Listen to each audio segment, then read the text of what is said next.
Wonderful. So I'm Marta Keene. I'm the president of the Illinois Recycling Foundation. I want to welcome all of you to today's webinar. Today's presenters, Deb Jacobson, Leland Rehard, Allison Fry, and Francesca Butler will be with us today, providing some valuable information. I do want to let you know a little bit about the Illinois Recycling Foundation and a few housekeeping tips. Please, if you're not already muted, please mute yourself. And then introduce yourself in the chat. We would like you to try to network in this format as much as possible. If you have questions during the presentation, please put those in the chat. If any of our speakers can answer those questions, they may do so. However, we do want to come back to them at the very end when we're going to have the question and answer period, and make sure that if you are watching the slides and following along, that you didn't miss out on something that got answered in the chat. So, but please feel free to do that, especially if you're old like me and you will forget the question by the time we get to the question and answer time. So I want to also introduce Sue. She is our executive director. She'll be staffing, letting folks in and monitoring the chat a little bit as we go through to help us get those questions asked as we get to the end here. And then our board of directors, I'm not going to go through everybody's name that you see listed here, but do know that the Illinois Recycling Foundation is pretty varied. So we have paint recyclers and textile recyclers, as well as your curbside item commercial recyclers, electronics recyclers. We have college and university folks, and we have nonprofits, as well as government and business members. So those are all represented on our board. The Illinois Recycling Foundation is a 501c3 educational organization that's dedicated to waste reduction, reuse, recycling, and supporting markets for recycled content materials. Our members come from a variety of disciplines and together seek solutions to challenges that impact our mission. We express our concerns to state agencies and political leadership whenever necessary, and we welcome members of industry, government, educational institutions, and nonprofits that share our goals. We have been here for over 40 years, and we represent the collective voice of recycling in Illinois. Our members attend webinars free of charge. There's no fees for job postings for our members or any of their employees that attend. So your entire group can actually attend for free. All members are listed in our website directory. We have monthly emails covering current topics that impact recycling, waste reduction, composting, reuse. The newsletter features at least one member, oftentimes more, and members' activities are highlighted whenever possible in our social media. All members are also members of the National Recycling Coalition. So we find our membership dues can be very affordable, and we also thank our benefactor members, who are folks who just decided to step up and help us out financially with a little bit bigger gift. So today's agenda with presentations by Deborah Jacobson, Leland Rehard, Allison Fry, Francesca Butler, and then a little bit about our upcoming programs. Then we'll have a full question and answer with all of our speakers. So with no further ado, I do want to introduce Deb Jacobson, who is director of the Sustainability Technology Center in the Illinois State Water Survey. These are units of the Prairie Research Institute and University of Illinois, where she oversees the Technical Assistance Program, the Illinois Coastal Management Program, and the Institutional Water Treatment Unit, and the Renewable Energy Equipment End of Life Program, what we're talking about today. She works as an environmental engineer, overseeing technical, environmental, and safety compliance assistance to organizations, including industrial facilities within Illinois and beyond. Ms. Jacobson works closely with federal, state, and local government agencies and industry trade groups on environmental matters, including energy efficiency, zero waste, and emerging environmental impacts such as end-of-life renewable energy equipment. Ms. Jacobson is an ISO 14001-2015 lead auditor and certified sustainability professional. Prior to joining ISTC in 1995, Ms. Jacobson's provided environmental compliance and waste minimization oversight at a packaging manufacturer. While there, she was responsible for environmental compliance, safety, insurance, and real estate matters. So I'm going to turn it over to Deb and let her share some of that wonderful knowledge with us today. Thank you, Marta, and thank you for entertaining my comments today. Just give you a little bit of background about ISTC. Our mission is to encourage and assist citizens, businesses, and government agencies to prevent pollution, conserve natural resources, and reduce waste to protect human health and the environment of Illinois and beyond. Our agency integrates applied research, technical assistance, and information services to advance efforts in the areas of pollution prevention, water and energy conservation, and materials and recycling, and beneficial reuse. Next slide. So I'm going to talk a little bit about the ISTC's Renewable Energy Recover and Reuse program. We started looking out on the horizon back in about 2017 and looking at the emerging markets in renewable energy, and decided that there was, an opportunity for us to try to get ahead of materials that would be generated in Illinois due to renewable energy equipment. So this initiative aims to evaluate material waste streams emerging from solar energy equipment, wind turbine blades, and energy storage and electric drive vehicles, the batteries, and then promote recovery, reuse, and recycling to keep these materials out of our landfills. The initiative was initially envisioned to focus on research of recovering and recycling solar modules and the need to provide stakeholder mobilization across the sector experiencing this changing waste stream. But we soon realized that wind turbine blades and energy storage, including EDVs, was also going to be an opportunity to expand our reach or our scope. The program is not intended to address the end of life of household consumer products with renewable energy components such as solar powered lights, phone charging panels, household batteries, etc. Next slide.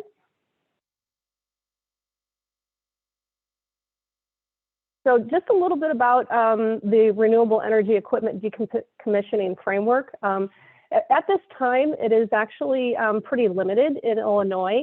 It's currently regulated by two sets of policies.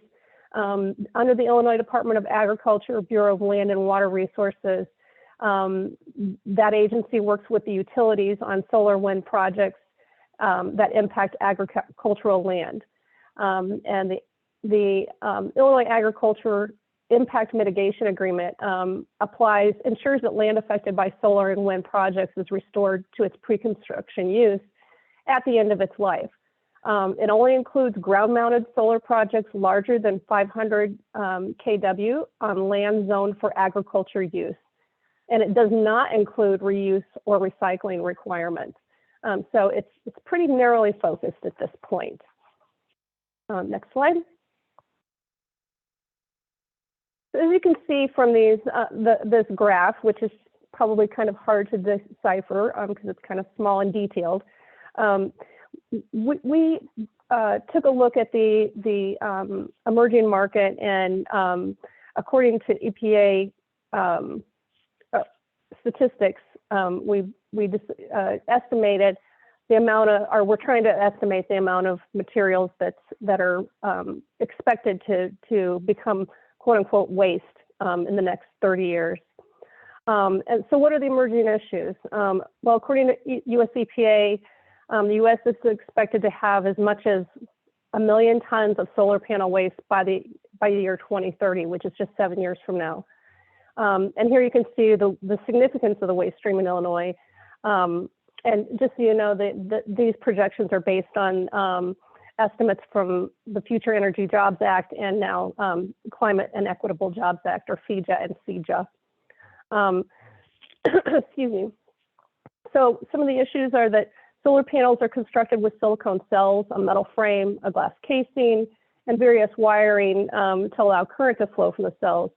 And they may also contain some heavy metals, such as silver, copper, lead, arsenic, cadmium, and selenium, which in some cases can render them to be classified as EPA hazardous waste. Next slide. We also started looking at the growth of wind energy. Obviously, wind energy is growing. The first utility scale wind farm was installed in Illinois in 2006. And research has found that a wind machine's service life is between 15 to 25 years. But we're starting to see wind turbine blades being replaced before the end of their expected life as a result of upgrading existing towers with longer blades in order to generate more energy, renewable energy.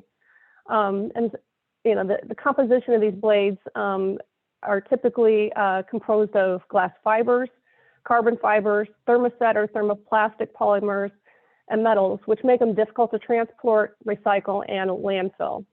And so now Illinois has about 3,000 utility scale wind turbines and will continue to expand through the Illinois Renewable Portfolio Standards requirements. So we expect the volume of the blades to continue to rise. Next slide. And this just gives you a depiction of the estimated growth of wind energy out to 2020. This is kind of the most recent graph that we have available. Next slide. And then this graph depicts the projected global lithium ion deployment out through 2030. As most of you know, lithium ion batteries contain metals such as cobalt, nickel, and manganese, which are toxic and contaminate water supplies and ecosystems if they leach out of landfills. Another challenge is that fires in landfills or battery recycling facilities has been attributed to inappropriate handling and disposal of lithium ion batteries. And we also have to consider the environmental resource impacts of mining and extracting the materials. Next slide. So once they reach their expected end of initial service in vehicles, EDV batteries can be repurposed for a second life as energy storage or recycled to obtain new or extract the raw materials.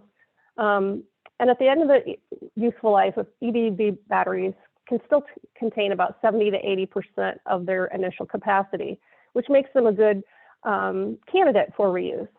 Some of the challenges, though, are compatibility for reuse, as well as the issue of proper installation at the site to avert fire hazards.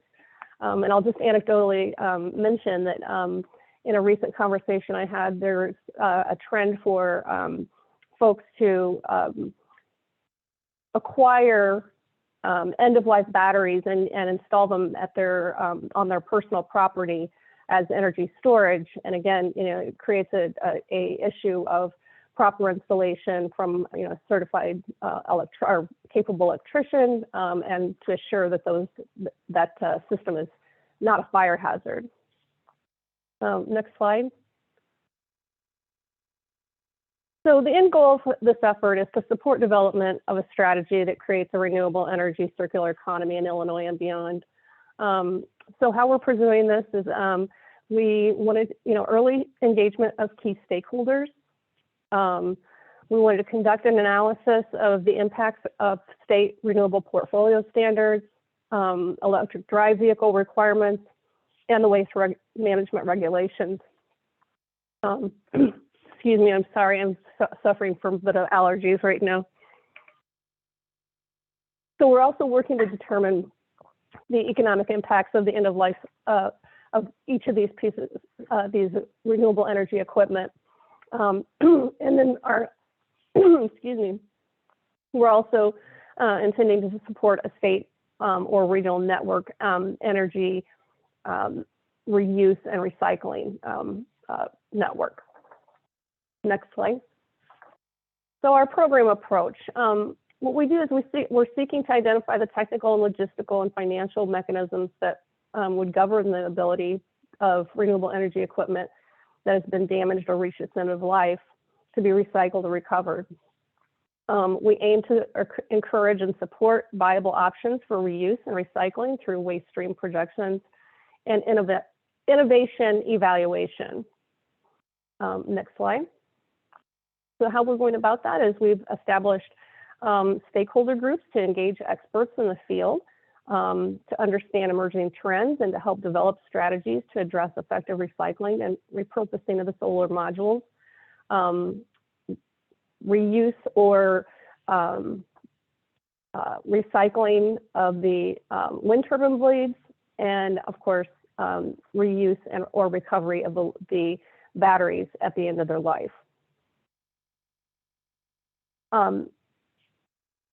We also acknowledge that the Illinois Renewable Energy Component Recycling Task Force Act was established or passed in May 2022 and involves a renewable energy component recycling task force and covers an end-of-life plan to recycle the components of renewable energy generating equipment and energy storage equipment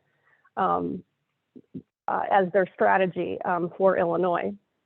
I think Allison is going to talk a little bit more about that program, next slide. But what's next for us is we stand at the ready to support the task force once they begin their work. And we're also at the ready to support EPA's development of guidance on management and disposal of renewable energy equipment.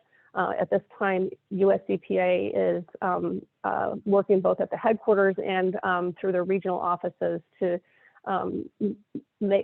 develop guidance and assessment of how or if these materials would be regulated by US EPA. And so looking forward, we are seeking funding to support continue this program forward.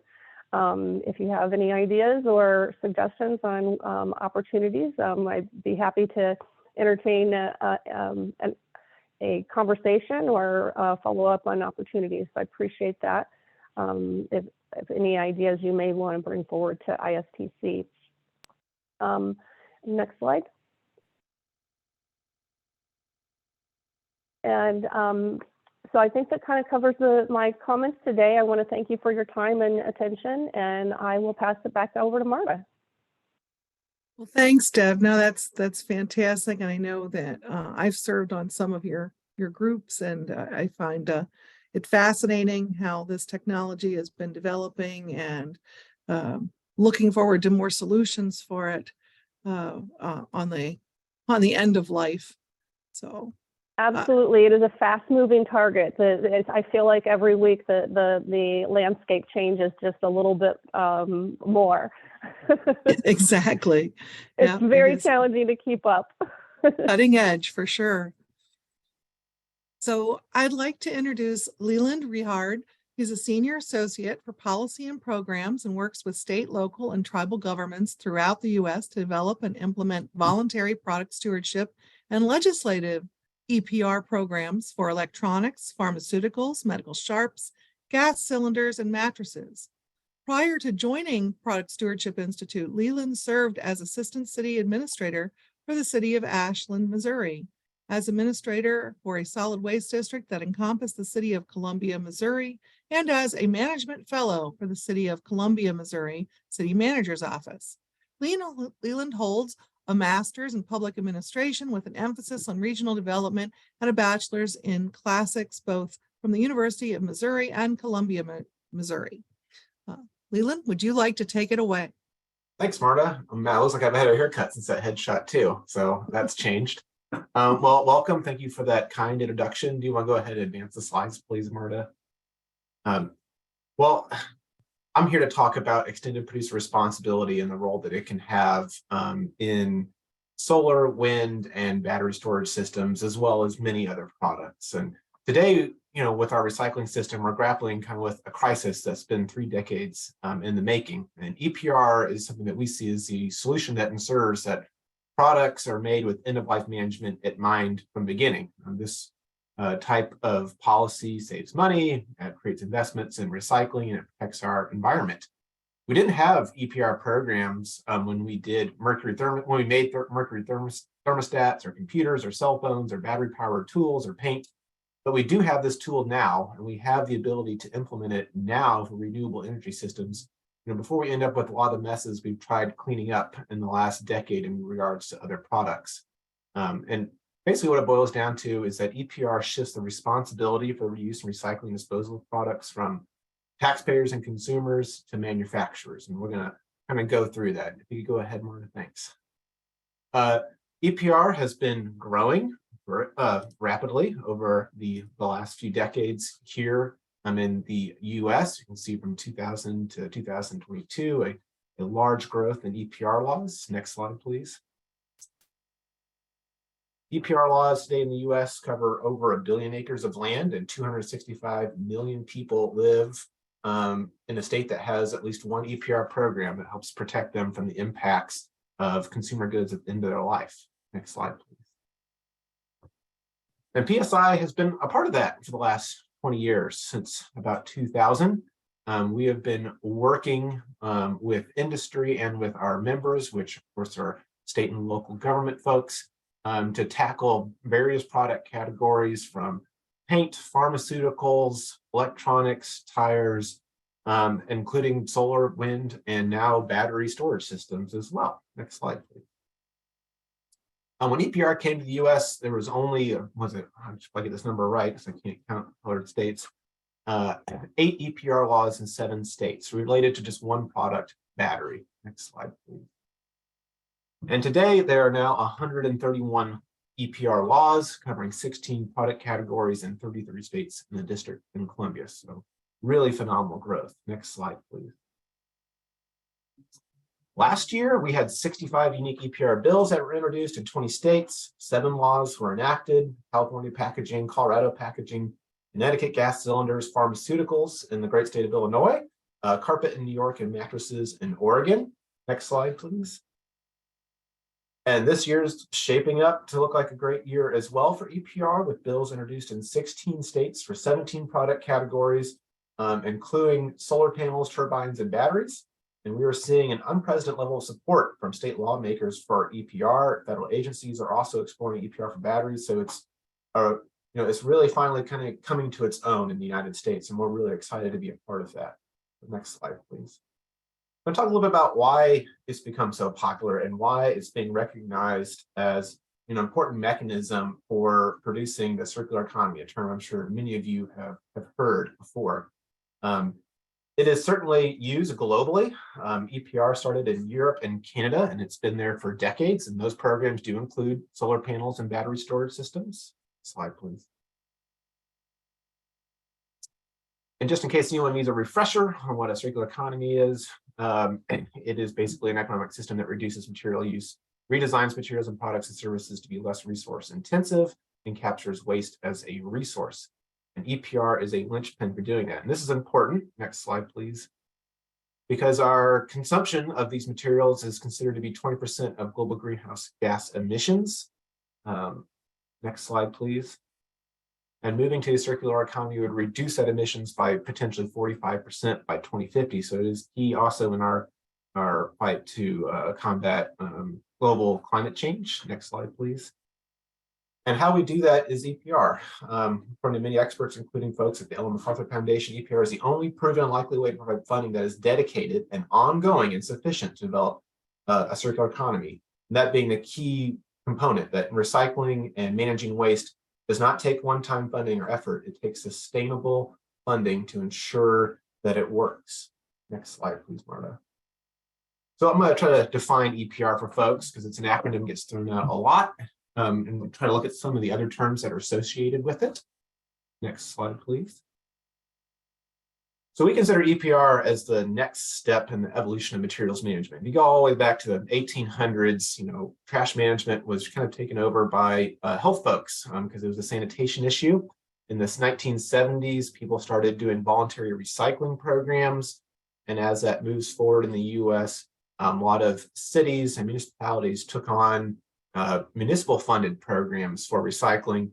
And now we're moving towards producer funded and managed recycling programs, with everyone who has a stake in these products having a role, not just the volunteers or the tax and ratepayers. So we see EPR as basically the evolution of materials management. Next slide, please. Another term you might hear used a lot in regards to extended producer responsibility is product stewardship. We have defined product stewardship as the act of minimizing the health, safety, environmental, social impacts of a product and its packaging throughout all life cycle stages, while also maximizing economic benefits. And that stewardship can be voluntary or required by law. We developed this definition in 2001. Next slide, please, Marta.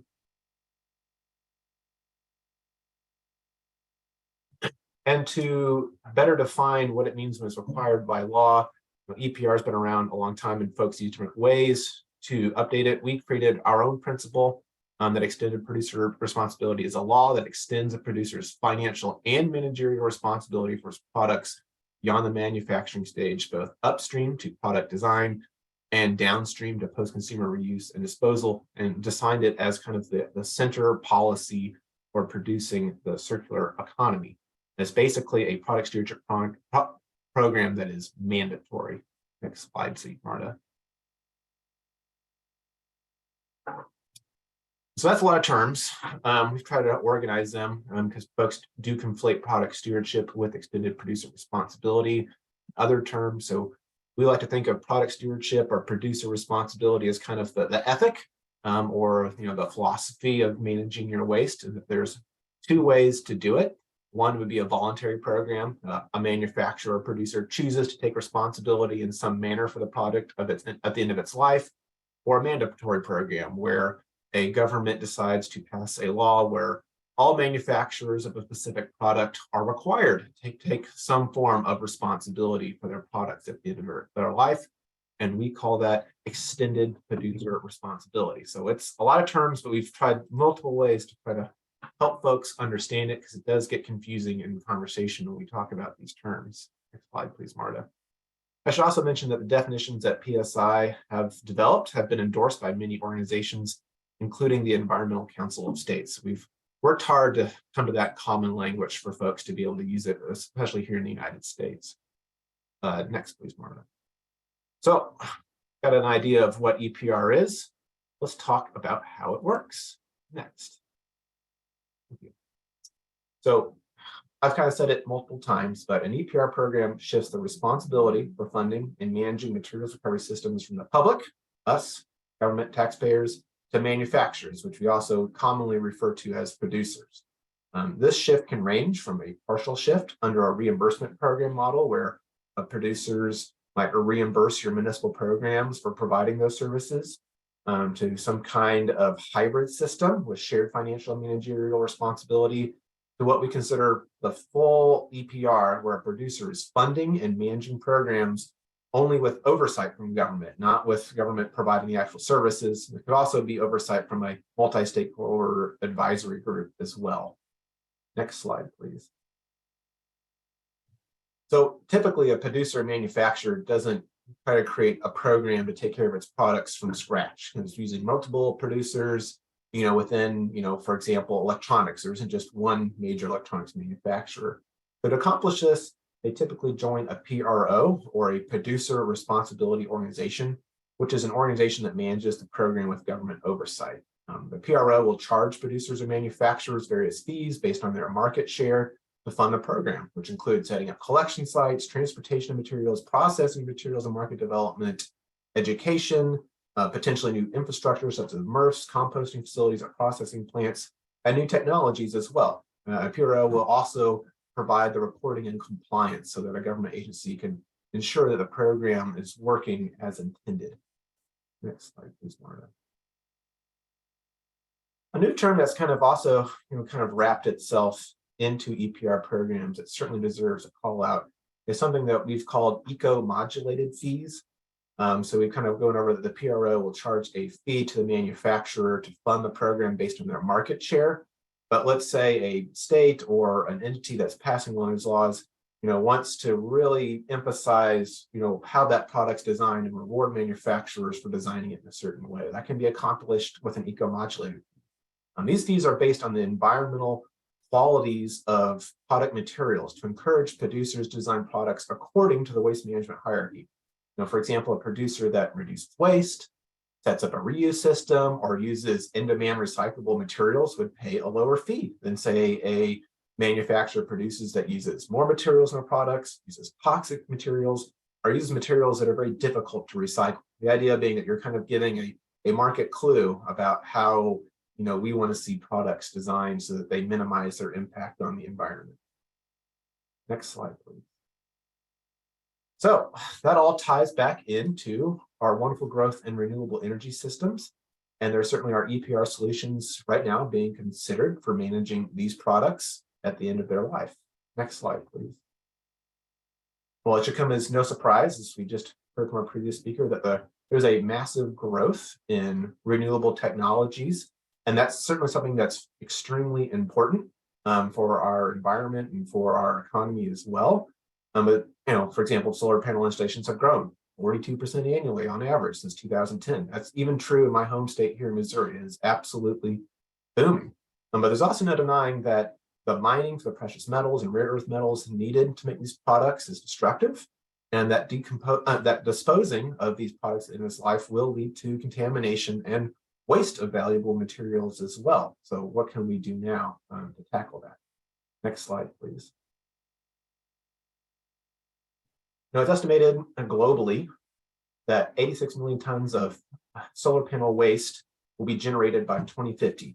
That represents about $15 billion worth of precious metals, rare earth elements, aluminum, and glass that can be recycled. So there's a lot of material coming down the pipeline in regards to solar. Next slide, please. When we look at solar waste, it's an interesting product. They have a very long lifespan, but of course, once they degrade, some of the more hazardous materials in there can leach out into the environment. They certainly can be recycled and diverted from landfills, and this would create, a massive economic opportunity.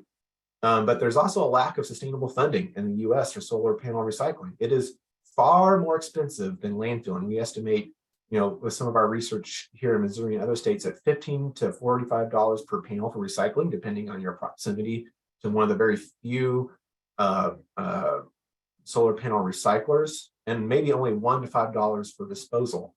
So the solution in our mind is, solar panel stewardship to drive these products at the end of their life towards a recycling system. Next slide, please. And just a brief discussion of why it's so much more expensive. Solar panels are complex materials. The framing is fairly easy to recycle. Any scrap metal yard can handle the usually aluminum framing that comes with these products.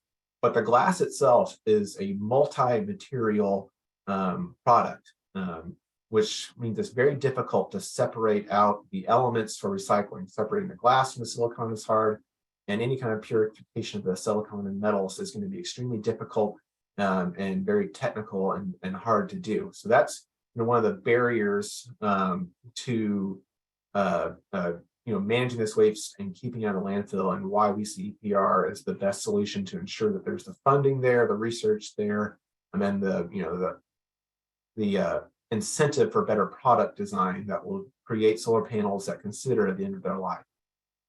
Next slide, please. Good news is I've been talking about solar panel EPR, and it is already widely used in Europe. Washington State is the first state with a EPR program for solar panels, and we'll talk a little bit more about that here in a second. And even Little Niagara County in New York, and we'll dive into that one, has the second EPR program for solar panels in the US. Next slide, please. Okay, I mentioned Europe, and it's been there since 2003. Every time we talk about EPR program, Europe did it about 20 years ago and has had a lot of experience. Their program in France, as of 2019, had a 95% recycling rate for collected solar panels. And I mentioned that the US has one state in Washington that passed in 2017, but there's been 7 states that have considered bills since 2014. And in 2021, PSI helped pass the second solar EPR program in Niagara County, New York. So let's take a look at some of these programs. Next slide, please. All right, in Washington, it was Senate Bill 5939. As I said, it passed in 2017, and it was kind of interesting. It was actually part of a much larger tax incentive bill that was designed to help promote renewable energy and the green economy. It was kind of a good thought. If we're going to promote these products and programs, as we should, they have a tremendous benefit to our environment and economy. We should also at the same time consider, what those products are going to do at the end of their life. So that was certainly considered in Washington. It creates a task force. It also delayed implementation until 2025. A lot of these, solar panels have a long life, about 20 years. It's a new product that's kind of emerging in the US, trying to figure out who all the producers are, getting them together, helping them create a plan for how they'll manage these in his life's taking time. Good news is they're on time to have something up and going, hopefully by 2025. When they did study the number of manufacturers in Washington, they found that there were 43 manufacturers sold in the state, and that most of their solar capacity was installed on smaller rooftop installations. So those are the manufacturers and products that they'll be targeting. Having that information helps the manufacturers think about what their systems need to look like, what collection is, how it's going to work, and what kind of products are going to have to recycle at the end of its life. Washington Ecology also developed a guide for manufacturers to create their stewardship plan, which you can go find on their website. To the next slide, please. All right, the more kind of unique one, Niagara County, New York. Why does a county have an EPR program for solar panels? Well, Niagara County has a long history of being, unfortunately, a dumping ground for toxic waste, including waste from the Manhattan Project. And this has been a real sticking point in their history. So when New York passed its kind of renewable energy incentives, Niagara County folks really wanted to see stewardship put in there for how these products are managed at the end of its life. And that bill did not make it across the line in New York. So they went ahead and did it on their own to ensure that their landfills would not become the dumping ground for these products. On that passed in 2021, so far only one manufacturer, LG, is in compliance. But the point of doing this was not only to keep these out of their landfills, and if they are going to come to Niagara County, be recycled, it was also to send a message to the folks at the State House in New York that this is a priority for us, and it's likely we'll see that bill come back in New York and hopefully pass in the near future. Next slide, please. So when we talk about solar panels, and usually we talk about this at the very beginning, but any discussion we have about EPR, we are really trying to define exactly what we're talking about. What kind of solar panels, what products are we concerned with? So in Washington, which is the first state, the products that are included at first were freestanding or roof installed solar panels. That's been expanded to include solar farms as well. So it's going to be a much larger product category. Next slide, please. And of course, what's not covered. And the Washington program does not cover what would maybe be covered under a consumer electronics program. So small solar panel lights, solar panel rechargers are the ones that folks might be using for backpacking or outdoor activities. Those solar panels are not covered under their law. All right, next slide. Well, you can't really talk about solar without considering also battery energy storage systems. These are growing products that are typically installed in conjunction with a solar panel already on your home. They can also be installed without it and provide services to folks who just want to be able to store power in their home or use power that's been stored at a time when rates are lower, or I'm sorry, higher. That's when you would actually consume that. These are certainly another new product, very similar to solar panels in that they have a long lifespan of 15 to 20 years, and that they are being promoted by many incentive programs. So we are currently working in Connecticut to develop a model for an EPR policy and bill for battery storage systems that will work in that state. Next slide, please. Just gave an idea of where we are. We're kind of just now getting into some of the policy calls and finishing up the background briefing, kind of understanding what these products are. They are pretty interesting. And we are working in conjunction with the Connecticut Green Bank. So this is an institution, I know many states have green banks that's trying to promote green infrastructure and renewable energy. But in doing so, they also wanted to make sure that these products at the end of their life were properly disposed of and taken care of. They didn't want to be, putting out an incentive to put these things into homes and having no plan for what was going to happen at the end of their life. So we really want to, congratulate them and thank them for their foresight and for engaging Connecticut Deep and us to start this process with the goal of having a bill ready for their legislature in the next session. Next slide, please. So I've already kind of hit at it. BESSs are energy storage. They're used in residential and commercial, and the Connecticut Green Program does both. It does not do utility scale energy storage, and we're not probably going to cover that in the bill that we are taking on. Much like solar panels, they have a 15-year lifespan, and much like solar panels, they are seeing rapid growth. But as far as we can tell, 90% of that market is the Tesla Powerwall. There are other manufacturers that are starting to grow. But it is important to keep in mind right now there's really one large manufacturer that's dominating this space. Next slide. And on wind turbines, all the things that I've said about solar panels and energy storage systems hold true for wind turbines as well. There are no EPR bills in the US, and we've heard that France is considering adding wind turbine blades to their waste directive for discussions for EPR in the future. But they are certainly a product that is on our mind as well. Next slide, please, Marta.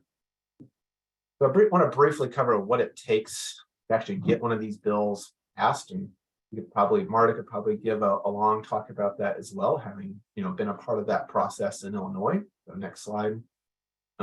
We typically recommend a phased approach, starting with research, engaging core stakeholders, building that circle as we get more information and learn who needs to be involved. But just to develop, especially a new product category, like home energies, battery energy storage systems are going to be for us, can be anywhere from 18 months to 2 years from learning about it, finding out who the manufacturers are, engaging them in discussions, coming up with a model, developing a bill. And that doesn't even include actually passing a bill.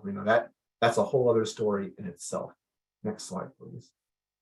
And to help guide us in that process, we've broken EPR programs into 16 key elements, is what we call them. Instead of trying to tackle a whole bill or thinking about it in legalese language, we try to break it apart so that we can look at each component and discuss them, kind of in their own part and tie them together where we need to. It also helps bring in more stakeholders because we're using common language. We bring them in when it's something that pertains to them instead of sitting through all these other discussions. And we found it to be a very effective way for understanding these programs, talking common language and comparing them, across states. Next slide, please. Of course, all that develops a bill, and you can go through this great process, and you still have to educate legislators. It still takes years sometimes to pass a bill. Illinois is probably on cusp at least pass at least one new EPR program, fingers crossed, this year. But even the most popular kind of no-brainer EPR programs and industry support can take years to pass. So you can do all the best work and you still have to figure out a way to get it through your legislature, which can be a challenge. Next slide, please. So just a little bit about us. I've kind of covered it. Basically, we're here to help folks with that process. That's what we do. The Product Stewardship Institute is a policy advocate and consulting nonprofit that is trying to power the circular economy by ensuring products are taken care of responsibly at the end of their life. Next slide. We've done that over 2 decades by building a network of folks who are involved and stand to benefit, from local governments to state governments, as well as partnerships with industry, universities, and others. Next slide, please. And Illinois is a great example of that with the Illinois Product Stewardship Council, which is an approach we've taken in states interested in pursuing that, of building basically a PSI within a state, a group of folks kind of dedicated to this idea and that help promote it. Because when it comes from the people who are interested in it and they're passionate about it, there's a much greater chance of taking hold. In those states that you see with multiple EPR programs like Illinois, it's because they have people in the state that are educated on it and that are motivated by it. Next slide, please. Thank you.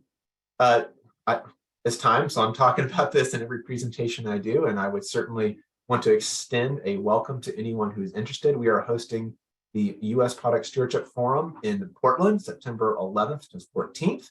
You can visit productstewardship.us to find out more. It's been years since we've done it, and we're really excited to bring it back. And so with that, Marta, I think the last slide, if you have any questions outside of this, don't hesitate to reach out to me at leland@productstewardship.us, or check out our website, or reach out to Marta as far as how you can become involved in the Illinois Product Stewardship Council if you aren't already. All right, thanks, Marta. Thank you, Leland. That was wonderful and extremely great information, not only on what we're facing here, but what's going on across the globe when it comes to these products. So I appreciate that very much. With that, I'm going to introduce two amazing folks from the Illinois EPA. I have Allison Fry, who has been with the agency in their land use management and compliance section since 2020 and is responsible for the drug take back program, the agency's sharp disposal program, and overseeing the renewable energy component task force. Allie is also a member of the Illinois Food Scrap Coalition, and prior to starting with the Illinois EPA, Allie's worked at the Illinois Environmental Council and supported staff during the policymaking process, ensured successful citizen lobby days, and helped to bridge the gap in the environmentalist community in Springfield by founding a bi-monthly happy hour, which I think those are always fun. Allie holds a bachelor's degree in environmental studies from the University of Illinois at Springfield. And joining Allie is Francesca Butler. She is been a graduate public service intern in the materials management section of the IEPA for the last 2 years. She's finishing her master's degree in environmental science while serving the residents of Illinois. As an intern, she is in a unique position to work on a diverse array of projects, including researching emerging waste streams, such as those discussed in today's presentations. She's excited to present her findings and the findings of her colleagues related to the end-of-life management for these energy technologies that are only beginning to be fully adopted. You may contact her at francescabutler@illinois.gov or connect with her on LinkedIn. With that, I'm going to turn it over to Allie. Thank you so much for that fantastic introduction, Marta, and good morning, everybody. I wanted to thank everybody that's presented before us for all of the fantastic information. I think we've had a really great group of people here, and thank you for having us here today. So my colleague Francesca and I are actually going to be going through some of the material management hurdles that we experience when it comes to renewable energy. So let's go ahead and jump to our second slide. Let's first take a look at what's on the books here in Illinois. We've seen a lot of movement recently around expanding the clean energy sector, ensuring a just transition to a clean energy future. Yet Illinois law doesn't specifically address how to handle renewable energy components at the end of their useful life. Currently, clean energy components such as solar panels and wind turbine blades are not subject to additional regulatory guidelines such as special waste or hazardous waste, which both have stringent storage, record keeping, and handling requirements. When batteries become waste, however, many batteries are in fact universal waste and subject to additional storage and handling requirements. Let's go to the next, thank you, sorry.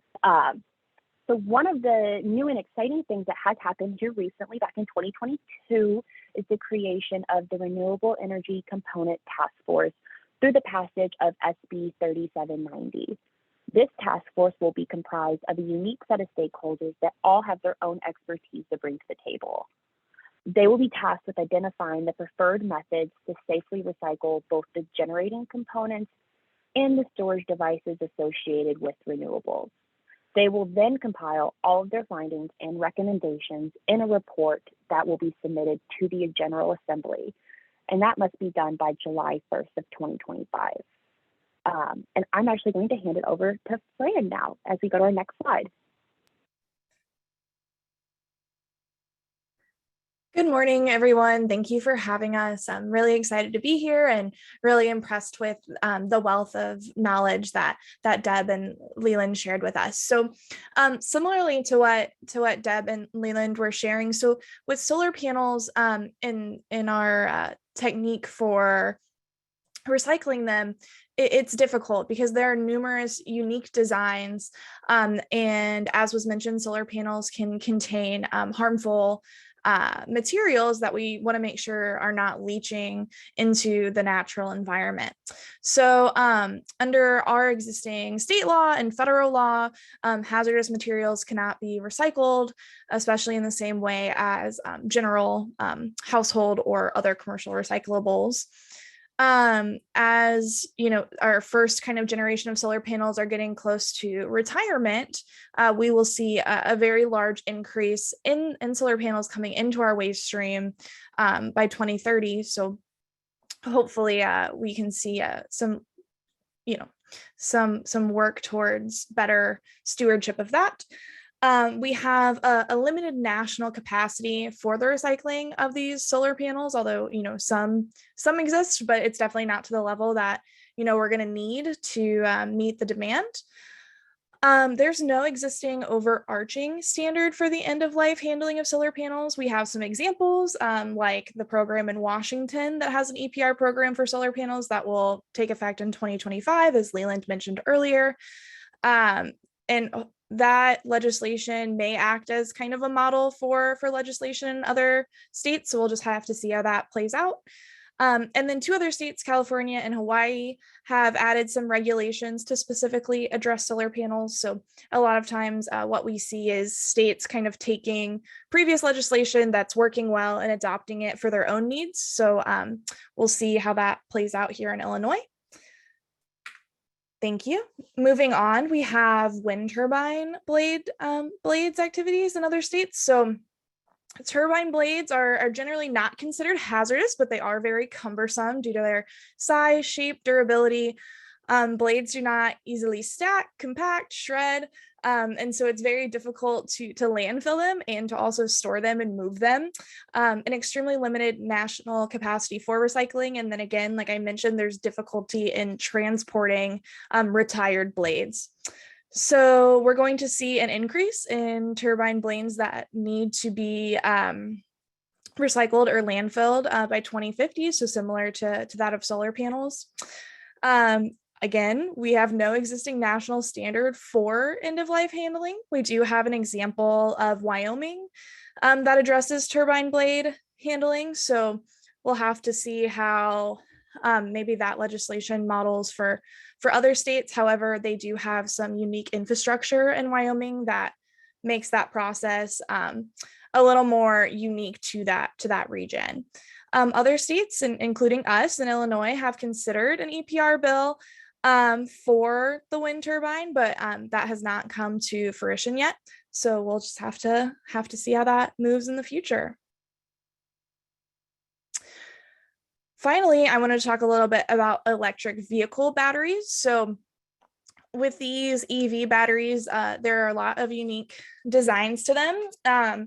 Leland mentioned circular economies and manufacturers often not creating products with the end in mind or recycling in mind, which is true for batteries especially. I think it takes a lot of skill for a worker to be able to properly dispose of a battery and take it apart, same with solar panels, in a safe manner.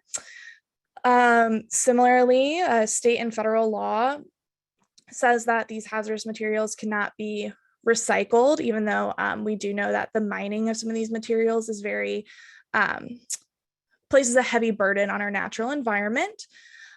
So we do have some domestic capacity for EV battery recovery, but it's incredibly specialized. There's also an example in Germany of actually Volvo working to create a plant that specializes in the recycling of EV batteries. So hopefully that will inform some programs here. There's no existing national standard for the end of life handling. And so currently how it stands is that EV batteries are being treated similarly to other materials subject to universal waste regulations, which means that, there's specialized ways that they need to be handled and stored to reduce issues such as fires, which have come up recently in the state. I believe we've had 3 battery fires recently. So definitely trying to reduce that risk to the public and to workers.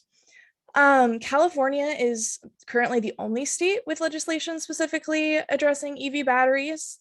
And that creates a statewide advisory group that talks about recycling all materials from the batteries. So this is something that perhaps could serve as a model for Illinois legislation, as we've seen other policies being drafted that reflect California's programs.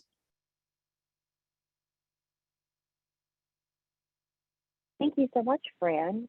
And before one last thing, really quick, because I wanted to flag all 3 of the listed fact sheets, which are linked here on this slide, or also can be found on the Upswamo website under Materials Management Publications, titled Emerging Waste for Renewable Energy Sources Fact Sheets.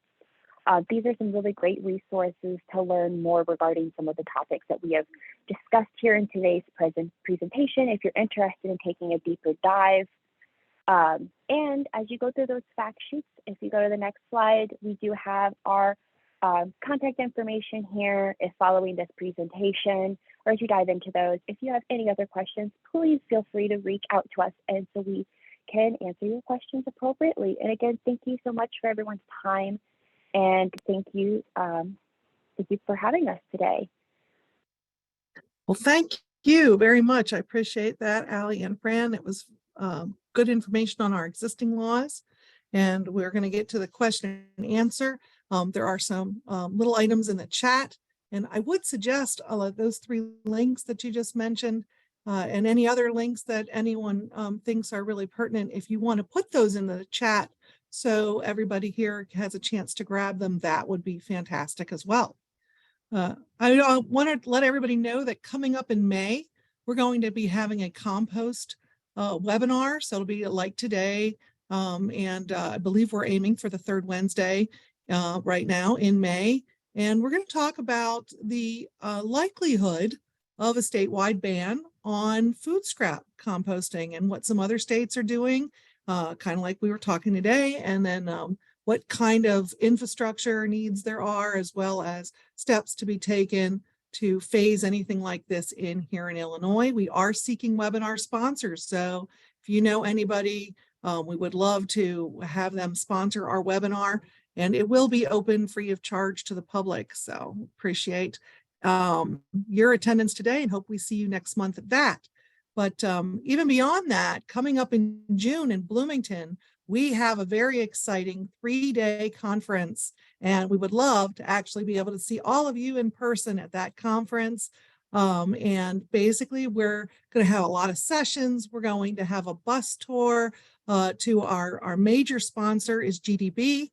And as Leland mentioned, if you want to talk about passing EPR, we are very hopeful that we will finally, after 10 years, pass paint recycling EPR legislation here in Illinois.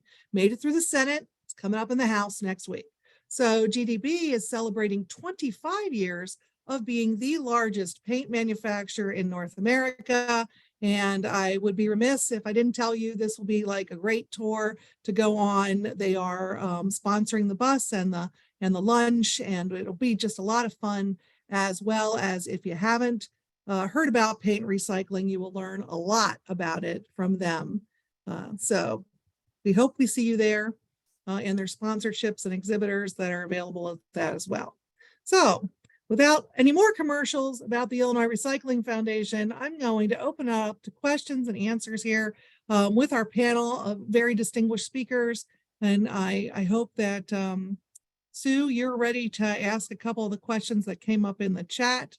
I have a couple of my own, but I'm going to let Sue, our executive director, start it off. Thanks, Marta.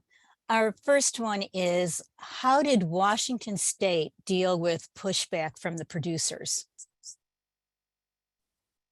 Yeah, great question. I mean, unfortunately, I wasn't there in 2017.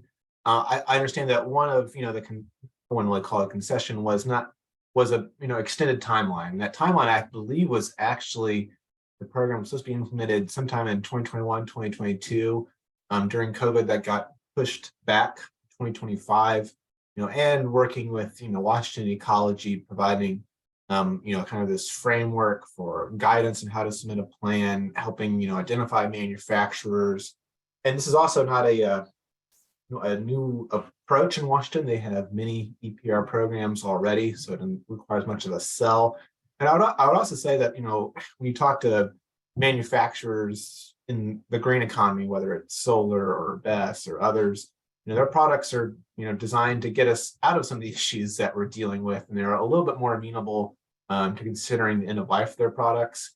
I think it's also not quite as difficult sometimes because they see that problem 20 years in the future, so maybe not quite as stressed about it as a manufacturer whose products got legacy products out there. It's already kind of in the midst of trying to work with what already exists. So it certainly is something you want to consider, and I think the folks also don't see EPR as a hurdle or a barrier to the cost of their programs and the ability for them to be implemented. And this one's for you as well, Leland. Would you talk about how extended producer responsibility laws can prompt producers to design their products so they can be disassembled and used as the feedstock for the next generation of product? Are there design features that can be integrated into solar panels that can increase recycling potential? There certainly are, and I mentioned the eco-modulated fees that are kind of intended. One way of getting to that, and that's a new idea that we're starting to see in packaging EPR, and it can certainly be used in other products. I think sometimes when we talk to the electronics industry, for example, and we hear they're kind of tired of paying for those old CRT monitors or other products, we kind of go, well, you should probably consider eco-modulated fees for your producer responsibility organizations so that manufacturers that make more recyclable products pay less. So that's certainly one way to do it. Another is one of the elements, within an EPR program that we provide for states to consider is design for the environment. If there's particular, things you value, maybe you've got a lot of recyclers who are in your state or part of that stakeholder process. And one of the things they want to see written into this law is that, products are able to be taken apart, or that, the information they need to be able to do that is available. So I have not seen that in, solar panel, EPR programs that exist today, the one in Washington or Niagara County, but those are some of the tools within EPR policy that can be used to, explicitly incentivize or create the ability for a product to be more easily recycled at the end of its life. And if I could just jump in and say on electronics recycling, back in the 2000s when this started, before we had any laws on the books for EPR, the televisions had 7 different kinds of screws just to take apart a CRT television, to take apart computers, monitors, things like that, just an enormous different array of screws. And as EPR caught on, that changed and they became homogeneous. So it's a little bit easier to take them apart. So there are things being done, and a recycled product, making them more out of that is certainly something. And there's an emphasis as well on trying to make them safer to be made as well. Not as many toxics and things like that. It does vary. And it's like Leland said, not across the board on all the products for sure, and not across the board on even one product line through different manufacturers. But there are some who are stepping up for sure. Okay, and then thinking about wind turbines, has anyone tried in-field shredding of the retired windmill blades?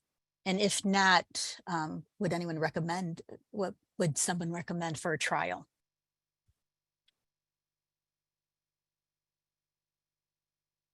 I personally have not heard of in-field shredding of wind turbine blades. Allie, have you?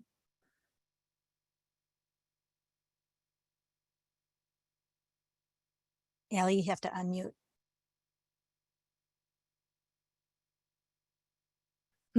I have not heard any firsthand accounts. I would probably want to dive into some resources, but I would have to conjecture or hypothesize that since they are composed of so many different things, that might, I would be curious to see if they would be shreddable. So through our stakeholder groups here at ISTC, we've engaged with Veolia disposal company and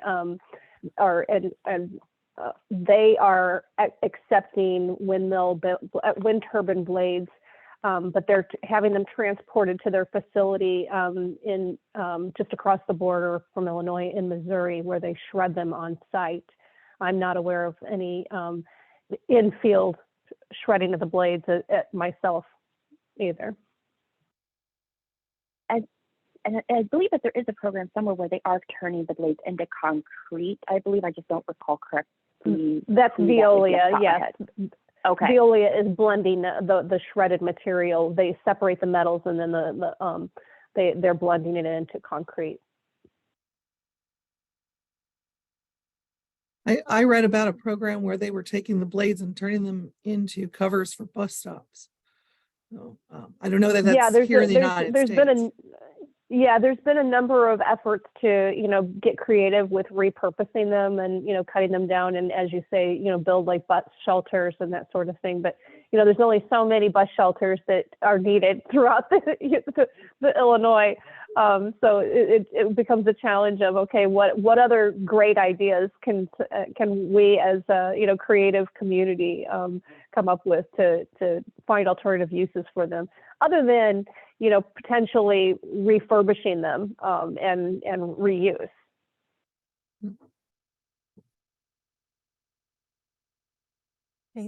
Marta, that's all the questions I have at the chat for the moment.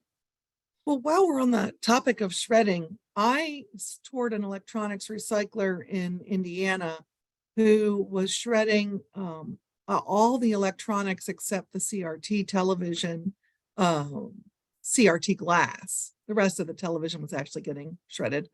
And then it was going through optical sorters. This was at least a football stadium long with a huge array. I didn't count how many optical sorters were in use, but they went up and over and dropped these different sorted small, like 1 inch by 1 inch pieces down into Gaylord boxes. And each of these things, thanks to optical sorting, was a completely homogeneous box of the items. So if you can think of all the different types of plastics and metals that go into an electronic device, this was an extremely efficient way to recycle, not good for reuse, but absolutely fantastic for recycling and amazing to just see. And you could put your hands in the box of materials and see that there was no contamination. These were completely sorted.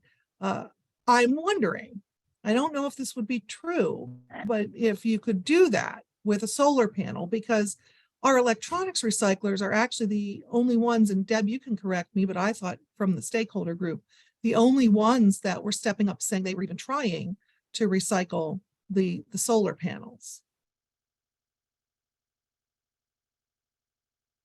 So there has been a small handful of businesses in Illinois that are stepping up to, or Illinois and the region, to step up and dismantle the solar panels. But yes, it does, from what I understand, it involves a lot of manual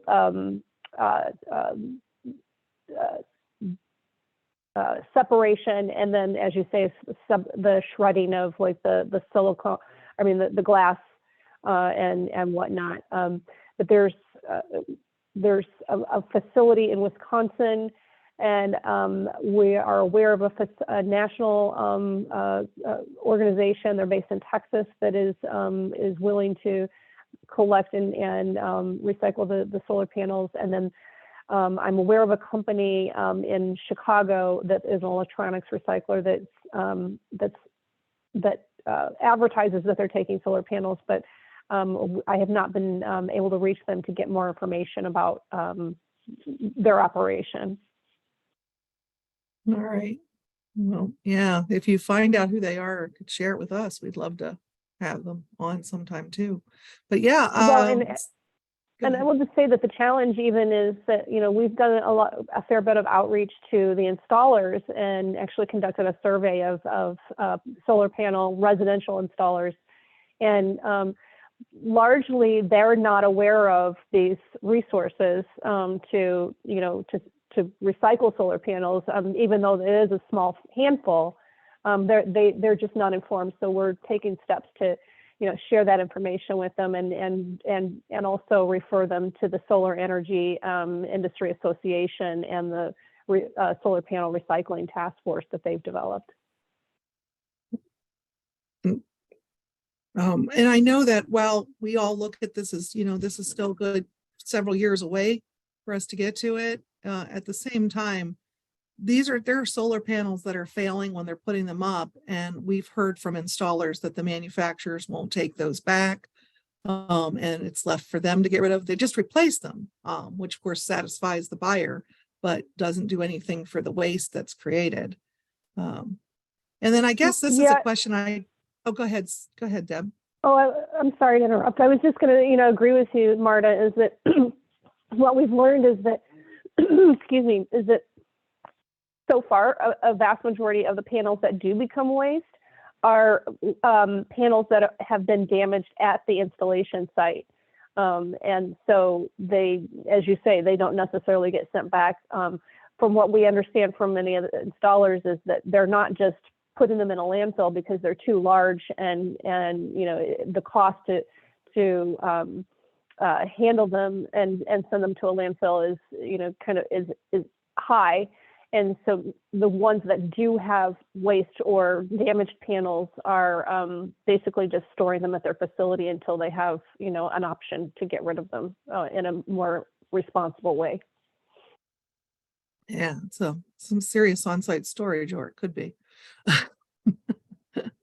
I had a question for the EPA when it comes to the hazardous nature of some of these materials. I know for some items that have a hazardous quality, they have become universal waste where they could be recycled. So a generator would have to prove that they had recycled a product through universal waste, or they'd have to show that they had handled it as a hazardous waste. Is that something you see coming for the batteries or the or the solar panels? What's your take on that? Yeah, that's a good question, Marta. So I definitely can see that the climate, especially the policy around this, is shaping and changing very quickly. It's not something that I wouldn't think would be surprising, but I don't feel as though I can speak to the agency's official position on that legislatively. But many types of waste batteries are actually already classified as universal waste, which are subject to the additional storage and handling criteria. I wasn't sure if Fran possibly had anything else to expand upon that. No, I think you covered it. Hazardous waste are treated specially, and the same will be true for solar panels and batteries. We already see that common way of handling in batteries. So I assume that we'll see an augmentation in the storage of solar panels as well. No, and is Chris Newman? I thought I saw him come in. Is he still with us? He's from the U.S. Region 5 EPA, and I didn't know if he had any insight on that one to add. Yeah, hi Marta. Let me pull up our slide here, or I don't know if I'll display it, but there is a universal waste category for batteries. As far as solar panels and that, they would be subject to RCRA as any other waste. As long as they're a solid waste, then it'd have to be determined if they're a hazardous waste.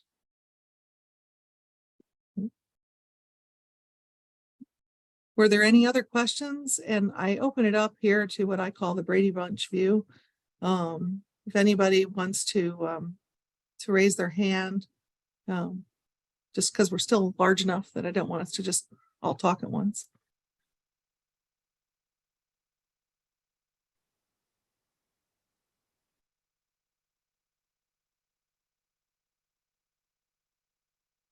Well, I can speak on behalf of the Illinois Product Stewardship Council to let you know that the Illinois arm of PSI is actually targeting batteries for some kind of legislative effort.